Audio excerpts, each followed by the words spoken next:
Hey, it's Tricia from the Light FM. So excited to speak with Pastor Greg Berkey from Community Baptist Church in the Claremont, North Carolina area. We've been following the situation with recent storms all around Claremont, North Carolina, and we're speaking with him about how he's been seeing Jesus working. This is what hope sounds like. How do you find and keep hope alive? This week, because of the storm, those who turned against us before are now down here. They're hugging us and loving on us, and we're loving on them. So to see God turn something awful into something that God is using to soften hearts and to bring people to Christ, this is how Jesus is now working. My hope is centered totally, completely in Him. This is what hope sounds like. Pastor, thank you so much for Thank speaking you. with us today. Great to have you here. We sure do appreciate you and appreciate what you've been doing in this area.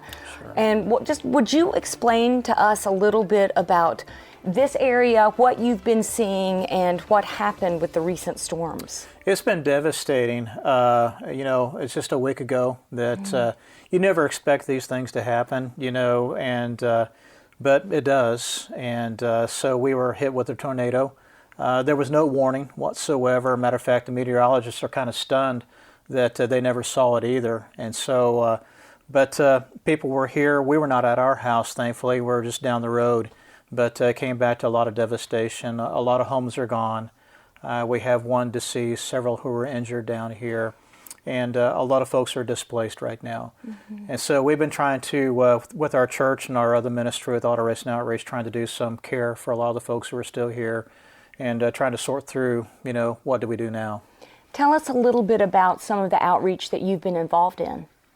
We've actually been here in this community for 17 years, lived here. And so pastor the church at Community Baptist and then also Auto Race and Outreach. We actually do evangelism of all things in NASCAR. And so, but living here, this is now the focus of our ministry right now. Of course, we're not racing right now, so the Lord worked all of that out. But these are our neighbors, our families and friends down here.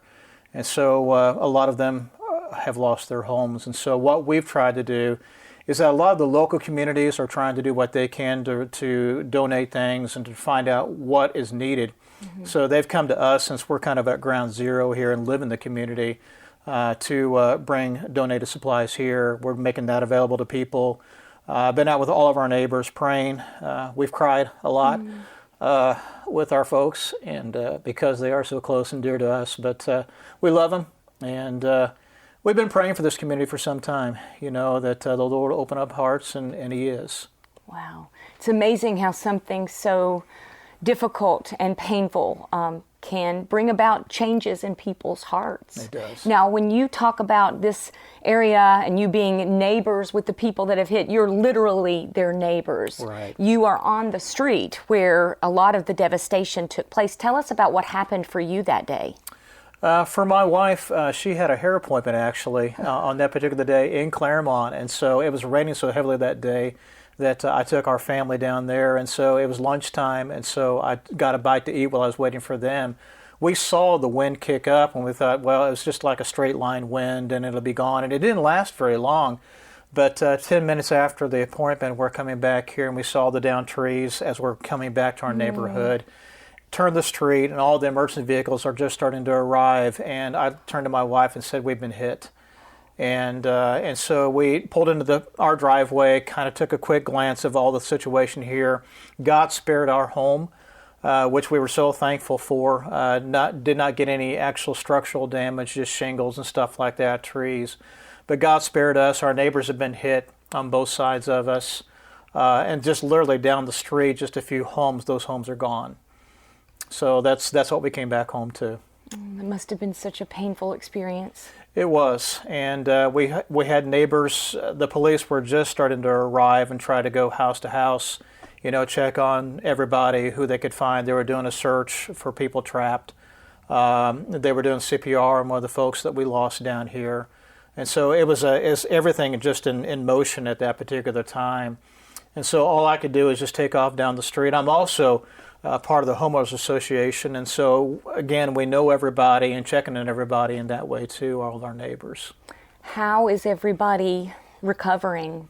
What's the status like for some of your friends and neighbors? It's difficult. It truly is. Many of them are holding up well, but down deep inside that they're hurting very, very badly. Oh, yes. And when I've never experienced anything like this before in my life, where you just lose everything, loss of life, loss of health, and loss of all your property too. And then to go the traumatic part of it, of just seeing it happen, being here when it does happen. But you hear stories that where God did provide protection for some. We had one down the road that, of course, the kids were home. They didn't have school in this area because they knew the bad storms were coming and it had rained so heavily. So one fellow down the road, he's a believer, loves the Lord, and his kids were home, and so he sent his kids before the storm hit, the tornado hit, down to some neighbors that actually were in a valley. And so his house got hit pretty heavily, but his kids were okay. And to another house that was not hit so severely. And so you see those kind of stories of God's protection through it all. Absolutely. Yeah. How have you been seeing Jesus at work through all of this? God, I kind of give you a little bit of background to let you know how the Jesus has worked. It's a difficult area in many ways because of addictions and because of that kind of control down here too. Several years ago during COVID, because we were not having evening services at our church any longer because of COVID, and so we started a Bible study here in our house for evangelism.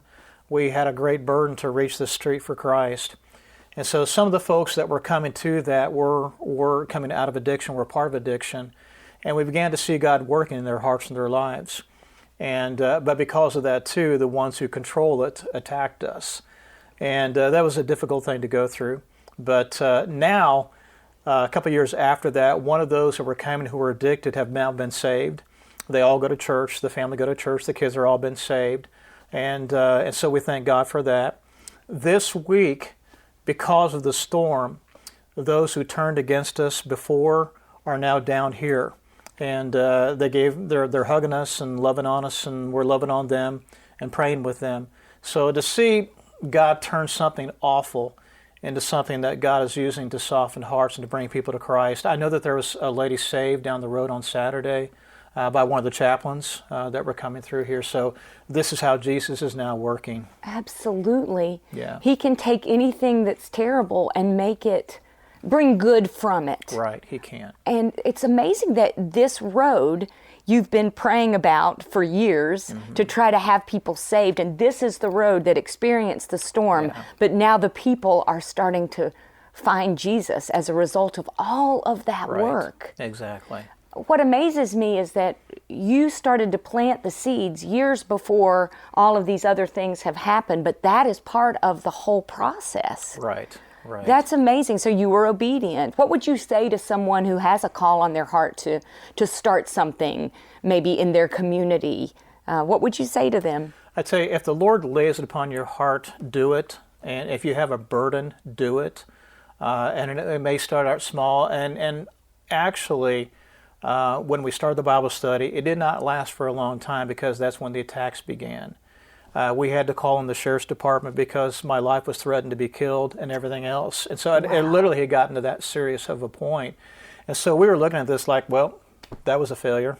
That added up to nothing. We tried, and this is what we got. So it took, 3 years later for a lot of the fruit to actually be displayed and what God was actually doing in hearts, and it wasn't a waste. And so you just plant the seeds, you just be obedient, and the Lord brings the harvest in His time. That is really inspiring. Yeah. Tell us about some of the people that are helping now, some of the community members or even people not inside the community that are helping. That has been overwhelming to us. This all has come together now to see the outpouring of love. And you know what? When tragedies like this happen, you know who shows up? The church shows up. And we've seen that in a big way. We are benefactors of ourselves, even the destruction that we had at our own home and trees and all of that. A few days after that, Samaritan purse shows up, and they took of everything. They chopped down the trees, they cut it all up. They even brought a chipper, so you can't even see the destruction that was here. Wow. And it was so neat, too, because we all gathered around, we prayed. Some of the chaplains came over, and I'm so used to being on the giving side of that. It was neat to be on the receiving side of that, too. as a preacher. But one of the guys shared devotions with everybody, and it was just neat. And, the people who come as volunteers, they didn't come for glory. They come because they've experienced compassion in their own heart, the love of Christ in their own hearts. And that's what the church does, and then you go out and you share it. And I like to look at this with all the volunteers that have come out, with Samaritan's Purse. The Baptist disaster relief teams have been out here. And then also community partners, that businesses have been out here too. Our church has been out here. And so just so many, a lot of individuals have just showed up and saying, what can we do? Contractors have been out here showing up with their equipment. What can we do? Where we need to go?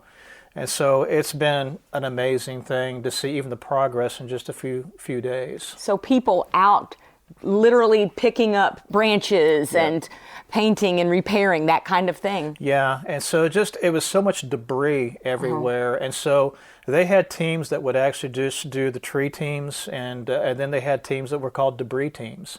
Just go out and pick up the debris and stack it, and if you're down here, you'll see the work that's been done. Are people's homes being repaired completely? Have people... Not yet. Right now, for those who do have insurance, we're going through that process with that, and that takes time. So you'll see a lot of the homes still have tarps on them. Some of them have been condemned already, and so nothing being done to them. And so those people have moved in with family. They're out of the area already, many of them. One of the saddest things to watch for us is to watch our communities, our neighbors not leaving.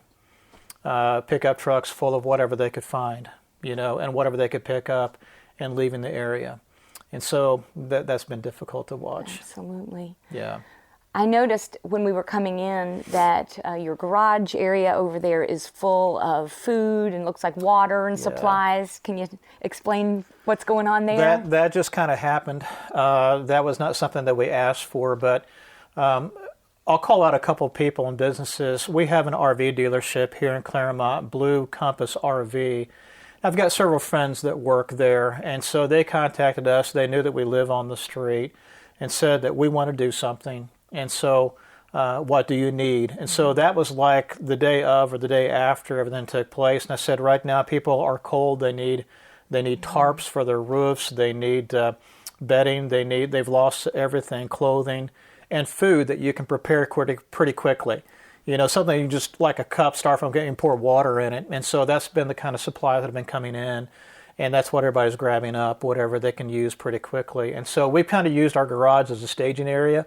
And so we've had donations coming in, big donations from what they've done with the RV center, from churches that are just showing up, other people, just individuals coming here and dropping things off. It's been almost overwhelming trying to keep up with it, but people are taking it and people are using it. How can we help you moving forward? Number one, and I understand that this sometimes can be a trite phrase within us, within the church, but literally, folks, continue to pray. Pray that God will work in hearts and that this disaster will not be wasted. That the opportunities that God gives us, and there's other believers who on this street that they've lost their homes too, and they're good believers, and they've been faithful witnesses down here, but we need prayer that God will help us to be what we should be, to reach who we need to reach, to help who we need to reach at this particular time. So pray. That's the main thing. Absolutely. And how can we be praying for your church? As we're mobilized and trying to organize things, that God will give strength. And again, and timing is the thing too, is that the mornings are pretty slow and now it's cold out there. And so during the afternoons, people are starting to come back to the community, do what they can. And so that's when we're trying to be out there, when the people are out there. So just meeting people, continue to pray with people. So what might you say to someone who is in the middle of a storm situation in their life? It may not be a tornado or it may not be a physical storm, but going through something difficult in their life, how they can find hope in the middle of it. The biggest question often that I get in a situation like this and that we've been doing is why would a God of love allow something like this to happen? There is an answer for that, and that is that we live in a broken world. We're under the curse of sin, the Bible says, and these are natural results of living in a broken world and the curse of sin. we often like to blame somebody, and God's not the one to blame. And through it all, you need to understand that God still is God is loving, God is kind, God is gracious, and God is merciful. And you will see that on a daily basis. And so whatever storm that anybody's going through, sometimes you get the word, it's cancer. My wife has gone through that. And God gave grace. And God provides the needs. And through tragedies like this, God gives grace. And if you'll call upon Him and turn to Him, and He'll provide everything that you need. That's so true and so inspiring. And thank you for sharing that. That is good preaching right there. Appreciate A preacher's you. a preacher. Well, and that's what we need. That's what we need. So thank you for sharing your story you. with us. Thank you for what you're doing. And thank you for your example of faith in the middle of difficulty. We're going to be praying for you, Pastor Greg. Thank you. And we'll join you the next time on the What Hope Sounds Like podcast.